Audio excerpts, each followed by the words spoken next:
So part of why this is such a problem in America right now is the cost of childcare.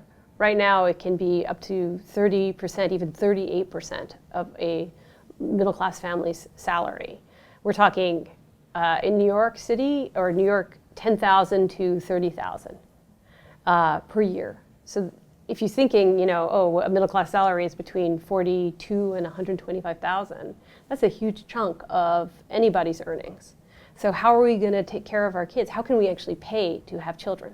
One strategy of some of the people I spoke to, they just had one child, or some of the people I spoke to weren't parents yet and they wanted to be, like a school teacher who drove Uber on the side in San Francisco.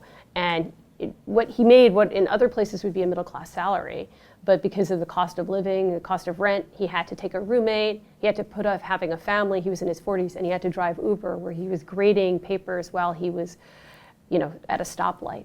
Actually, I talked to a Black educator and someone, she calls herself Indigenous, other people would call her Native American, and they both had started this something called co-family life, which would mean that they're living in collective housing with other families with children.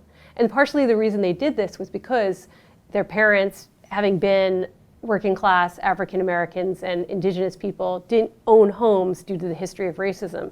So they had to instead, rent in expensive cities like outside Boston. So what they did was they shared their homes with other families and raised their kids together, fed their kids together, did pick up and drop off together. None of them were involved romantically. And this went on for many years. And it's a new trend called co-parenting that I write about in Squeezed. There's one way we could say, this is bespoke and depressing, like, we're thrown back on ourselves. We have to parent collectively and barter and trade because our government doesn't take care of us.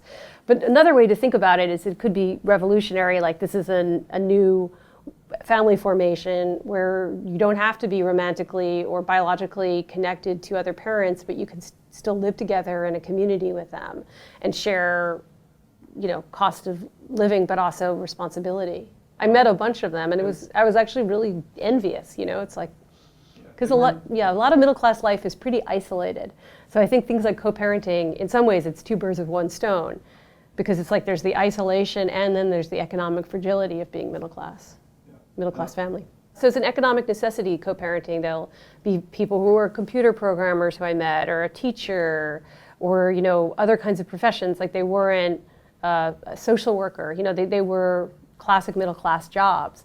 But because of the expense of these cities, and also because of some of the isolation of being part of a middle class family now, where you might not be near your biological family, these co-parenting formations were like really kind of beautiful in a lot of ways. I mean, I also saw the dark side, because definitely some of those collectives didn't last. It's hard.